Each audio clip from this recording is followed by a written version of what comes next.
이 새벽 우리에게 주신 하나님 말씀은 예레미야 33장 1절에서 13절까지의 말씀입니다.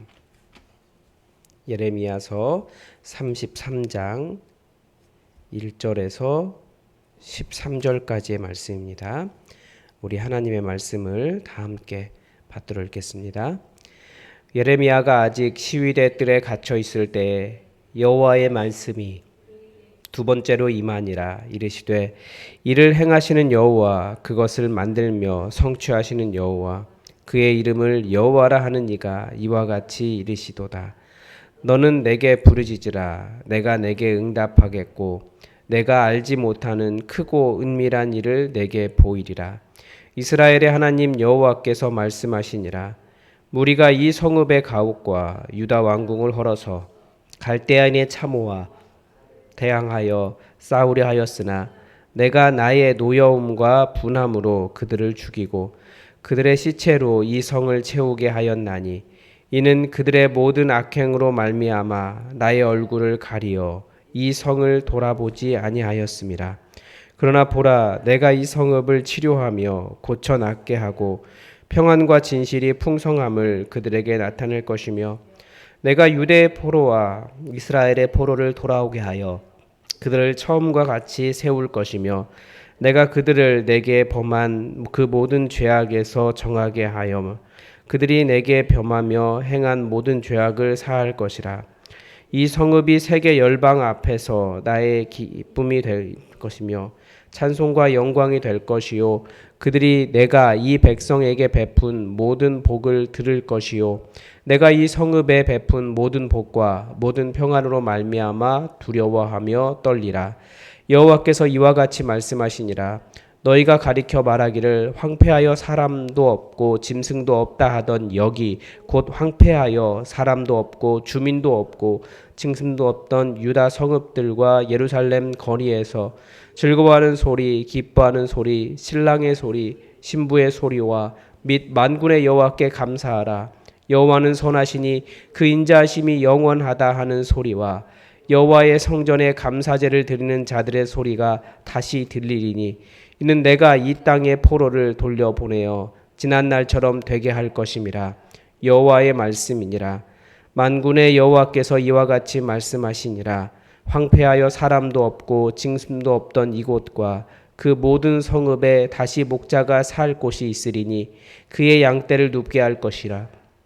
산지 성읍들과 평지 성읍들과 네겝의 성읍들과 베냐민 땅과 예루살렘 사면과 유다 성읍들에서 양떼가 다시 계수하는 자의 손 아래로 지나리라. 여호와께서 말씀하시니라. 아멘.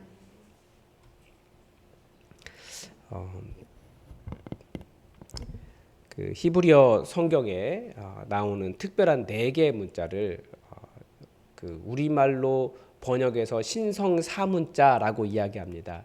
보통은 이제 테트라그라마톤 이렇게 부르는데요. 이 4개의 문자가 우리 하나님의 이름입니다. 그래서 보통 성서학자들은 이 거룩한 문자를 볼 때면 원래 발음이 아니라 다르게 부릅니다. 하나님, 신을 의미하는 엘로힘이라고 읽거나 주님을 뜻하는 아도나이라고 부릅니다. 지금 우리가 당연히 여호와라고 부르는 그 성경에 번역된 말들이 그 말입니다. 그러니까 여호와라고 하는 말은 그 신성 사문자의 그 4개의 문자에 아도나이에서 모음을 따서 부르면 거기다 그렇게 붙이면 여호와가 되기 때문에 여호와라고 읽는 겁니다. 대체로 학자들은 원래 발음은 야훼였을 것이다 그렇게 인정합니다.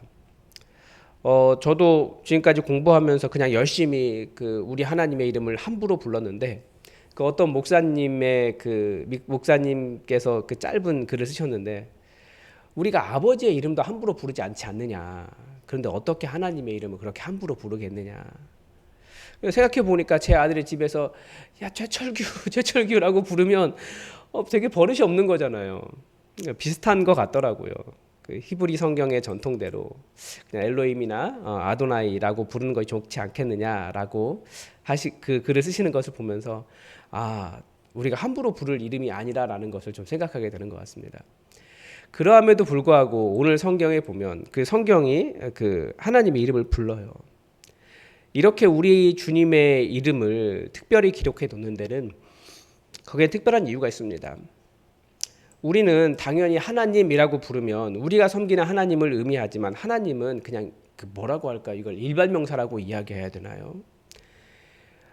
그냥 신을 부를 때 쓰는 신이라는 말이 하나님이란 뜻이잖아요. 고대 세계의 다신관적 세계관에서는 이스라엘 하나님은 야훼라고 하는 이름을 가지고 있었습니다.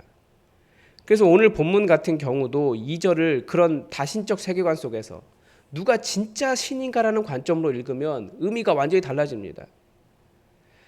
특별히 지금 그 예레미야가 시위대 뜰에 갇혀 있잖아요. 그 말은 무슨 말이냐면 바벨론이 그 예루살렘 성을 포위하고 있는 겁니다. 그렇게 3년을 포위하고 예루살렘 성을 완전히 다 무너뜨려서 없애버리거든요. 그러니까 사람들이 보기에는 승리하는 신은 바벨론의 신 마르둑이었다라는 거예요. 그러니까 이를 행하시는 신은 바벨론의 신인 마르둑이 아니라 이웃 나라의 몰렉도 아니다. 바로 여호와라고 하는 신이다. 창조하시고 이를 이루어지도록 하는 신은 그러니까 바벨론의 신에서 티아맛이 아니라 티아맛은 바벨론의 신 마르둑의 어머니 신입니다. 당시 신화에서 창조의 신은 이런 신들이었거든요. 그것을 만들며 성취하시는 신은 티아맛이 아니라 여호와이시다. 여호와라고 불리는 신이 이와 같이 말한다. 너는 내게 부르짖으라. 내가 내게 응답하겠고 내가 알지 못하는 크고 은밀한 일을 내게 보이리라. 사실 이렇게 말해봐야 사람들은 다른 신 섬기고 있었던 거예요.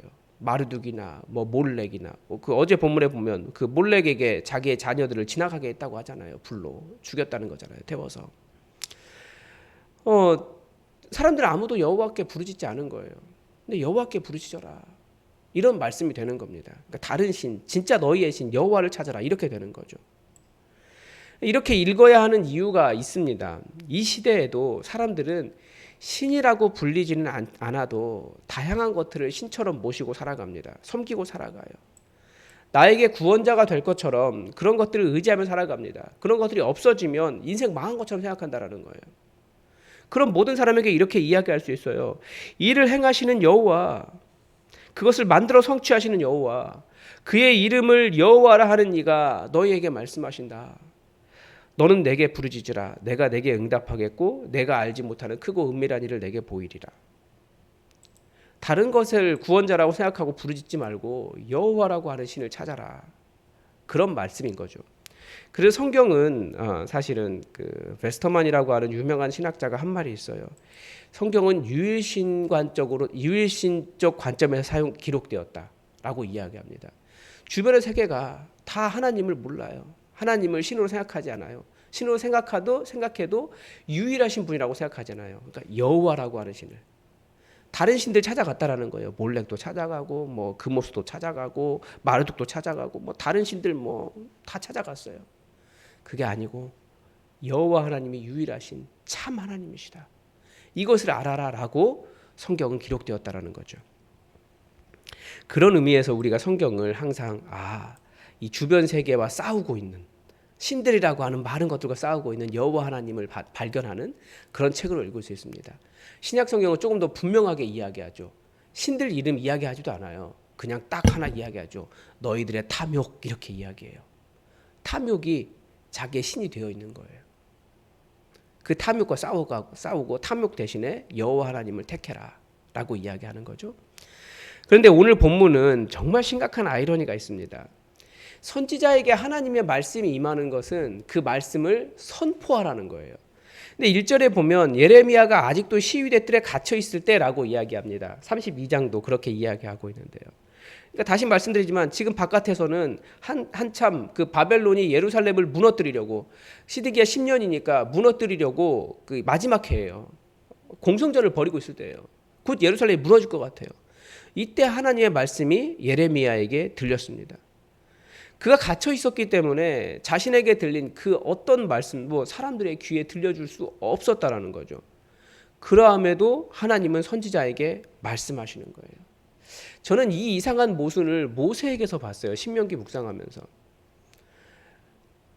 마지막으로 하나님께서 모세에게 주신 말씀은 너 죽고 나면 너 따르던 이 백성들이 다 나 떠날 거야. 다 우상 섬기게 될 거야. 그래서 내가 이 나라를 다 멸망시킬 거야. 하나님께서 모세에게 주신 마지막 말씀이 그 나라의 멸망이었어요. 평생 이끌어온 그 사람들 하나님 순종하게 했다고 생각했는데 결국 하나님 순종하지 않고 떠나갈 거라는 것을 예언하고 말씀을 주시고 모세가 이제 눈 감아라라고 말씀하시는데 대신 노래를 부르면서 가라 이렇게 말씀하세요. 희한한 모순이죠. 그러함에도 하나님의 말씀은 항상 선지자에게 들린다라는 거죠. 그 내용이 너는 내게 부르짖으라 내가 내게 응답하겠고 내가 알지 못하는 크고 은밀한 일을 내게 보이리라. 하나님은 계속해서 그 누구에게도 선포할 수 없는 상황이 된다 할지라도 끊임없이 하나님의 음성을 들려주시는 것입니다. 내게 와서 말해라. 내가 아무도 모르는 일을 너에게만 가르쳐줄게. 사람들은 이렇게 버티면 바벨론에게서 이길 거라고 생각하지만 아니야.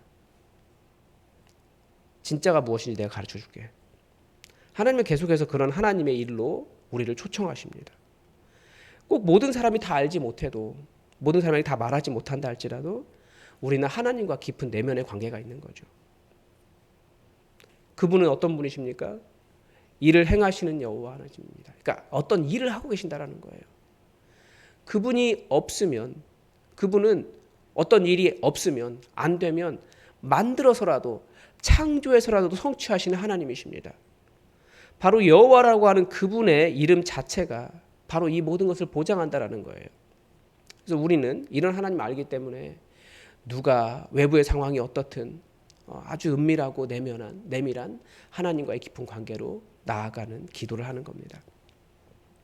근데 하나님께서 이 예레미야에게 알게 하신 그 크고 은밀한 일이 무엇입니까? 4절에 보면 보라 내가 이 성읍을 치료하며 고쳐 낫게 하고 평안과 진실이 풍성함을 그들에게 나타낼 것이며 포로를 돌아오게 하며 이 민족의 모든 죄를 정하게 하고 죄를 사하고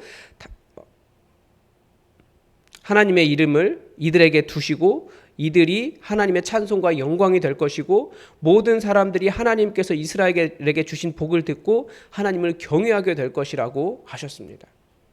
이게 회복입니다. 앞에서도 회복에 대해서 32장이 계속해서 이야기해 왔지만 이게 회복입니다. 하나님께서 원하신. 하나님은 예루살렘이 바벨론에 둘러싸이기 전에는 나라와 성이 무너질 것이라고 계속 말씀하셨습니다. 왜냐하면 그런 비극적인 일이 닥치기 전에 회개를 원하셨기 때문입니다. 그런데 이제 곧 그 성이 무너지게 될 텐데 이제 막상 그 일이 닥치자 하나님은 치유와 회복과 영광을 말씀하시는 거예요. 이런 전환이 일어나는 이유를 하나님은 죄의 문제로 보고 계시는 겁니다. 그들의 모든 죄를 정하게 하시는 것이고 모든 죄를 사할 것이다라고 하십니다. 지금까지 예레미야는 그들의 죄를 여러 가지로 설명해 왔지만 죄를 요약하면 크게 두 가지입니다. 하나는 우상 숭배이고 또 하나는 악을 행하는 것입니다. 우상 숭배는 하나님보다 다른 것을 의지하는 모든 행위가 다 우상 숭배가 됩니다. 신약성경은 그렇게 바꿔놨어요. 지금까지 신의 이름을 부르는 것이 다른 신을 부르는 것이 우상 숭배였지만 이제는 마음의 탐욕을 따라 여호와 하나님의 말씀을 선택하지 않고 말씀이 내게 도전을 줄 때 그것을 행하지 않고 내 탐욕을 따라 행하는 모든 것이 다 우상 숭배라고 가르쳐 줍니다. 이를 행하시는 여호와, 그것을 만들어 성취하시는 여호와, 그의 이름을 여호와라고 하는 분, 그분을 의지하지 않고 다른 것을 의지하는 것이 하나님을 경노하게 하신다라는 거예요. 그게 우상 숭배예요. 또 하나는 하나님께서 주신 사람들에게 악을 행하는 것입니다. 성경은 그 사람들을 우리말로는 가난한 자들이라고 번역되어 있지만 제가 볼 때 용어를 바꿔야 돼요. 가난한 자들이 아니고 그런 사람들을 부르는 용어가 있습니다. 성경에 에비온이라고. 물론 그게 가난한 사람, 약한 사람 그런 의미를 가지고 있는데 가난한 사람 그러니까 우리가 돈의 문제만 생각해요. 그런데 성경은 그 에비온에 누구를 넣고 있냐면 실제로 돈이 없는 사람뿐만 아니라 여자와 과부, 고아, 외국인과 거류민, 그리고 기업이 없는 레위인들, 정신적으로 약한 사람들, 병자들, 그런 사람들 모두 다 이 가난한 사람, 에비온이라고 하는 단어에 다 집어넣었습니다. 그러니까 그런 사람들을 돌보지 않는 것이, 그들에게 하나님의 선함을 보이지 않는 것이 악이라는 거예요. 범죄뿐만 아니라 그게 악이에요. 그러니까 하나님은 사람을 사랑하는 일을 정말 중요하게 여기신 것이죠. 하나님은 그런 사람들의 회복을 위해서 일하고 계시는 것입니다. 그렇게 하나님을 경외할 줄 모르던 그 땅의 모든 죄들을 다 이 전쟁을 통해 정결하게 하시고 결국은 그 가난한 사람들을 돌볼 줄 아는 사람들을 돌아오게 하시겠다라는 거예요. 사실 포로민처럼 가난한 사람이 어디 있을까요? 나라도 뺏겨요. 직장도 마음대로 못해요. 사는 것도 마음대로 못해요. 말씀 보는 것도 어렵습니다. 안식일에 모이는 것도 열심히 모이지만 쉽지 않아요. 가난한 사람들이에요. 그러니까 우리가 어떤 객관적인 기준, 우리 안에서도 그 사람이 사실은 주일 예배에 빠지면 안 되지만 피치 못하게 노예처럼 그 포로민처럼 주일 예배에도 참석하기 어려운 사람들도 있어요. 그 사람들이 왜 빠졌냐라고 너 왜 주일 빠졌어? 라고 말하는 것이 아니라 말이 똑같잖아요. 주일 왜 빠졌어? 라고 말하는데 거기에 사랑이 있어야 되는 거예요. 그 사람을 이해하면서. 헌금을 할 때도 그 모든 사람이 다 헌금을 할 수 있는 게 아니에요. 그래서 우리 교회는 헌금에 대해서 굉장한 자유를 주잖아요. 어떤 교회는 헌금이 140가지가 넘잖아요. 근데 우리 그런 거 다 없애고 그냥 감사헌금 하나, 11조도 좀 그 한계를 조금 많이 내려놨죠. 근데 그런 거 가지고 사람을 판단할 수 없는 거예요. 포로민으로 살아가는 사람이, 거류민으로 살아가는 사람이 그런 걸 다 완벽하게 지키기가 굉장히 어려운 거죠. 이렇게 말하면 헌금 안 나오는데요. 그게 중요한 게 아니에요. 가난한 사람에게 정말 하나님의 선함, 하나님의 마음을 가르쳐 주는 것이 그게 포로민의 마음이고, 하나님은 이스라엘 사람들을 그런 포로민으로 만드셔서 그 가난한 마음을 알게 하셔서 그들을 돌아오게 하신 것입니다. 그러니까 그 가난한 마음 누구보다 잘 아는 사람들이 바로 우리 교인들이잖아요. 하나님은 바로 그 일을 하시는 거예요. 통곡 소리가 가득한 그 땅에 황폐하여 사람도 없고 주민도 없고 짐승도 없던 그 유다 성읍에 다시 여호와 하나님으로 인해서 신랑 신부의 즐거운 노래소리가 울리고 하나님을 찬양하는, 우리 하나님 선하시다라고 말씀하시는 그 일이 이루어지기를 바라시는 겁니다. 그래서 우리에게 새로운 교회를 만들라고 우리를 불러주신 것입니다. 하나님은 지금도 그 일을 하십니다. 그래서 우리가 낙심하거나 절망하지 않고 하나님께서 행하실 회복을 기대하며 기도하기를 멈추지 않는, 여호와 하나님이 누구신지 제대로 알고 그분을 의지하는 그런 이 새벽이 되시기를, 오늘 하루가 되시기를 바랍니다. 오늘도 하나님의 뜻이 우리에게 이루어지기를 주기도문으로 기도하겠습니다. 하늘에 계신 우리 아버지, 아버지의 이름을 거룩하게 하시며 아버지의 나라가 오게 하시며 아버지의 뜻이 하늘에서와 같이 땅에서도 이루어지게 하소서. 오늘 우리에게 일용할 양식을 주시고 우리가 우리에게 잘못한 사람을 용서하여 준 것 같이 우리 죄를 용서하여 주시고 우리를 시험에 빠지지 않게 하시고 악에서 구하소서. 나라와 권능과 영광이 영원히 아버지의 것입니다. 아멘. 여러분, 비가 많이 내리고 있습니다. 이 땅을 안전하게 해달라고 기도해 주시고 우리 성도들의 삶을 붙잡아 달라고 기도해 주시고, 또 오늘 수요 기도회가 있는데 수요 기도회가 성령 충만한 가운데 하나님의 얼굴을 구하는 시간 될 수 있도록 여러분 기도해 주시기 바랍니다. 다 함께 기도하겠습니다.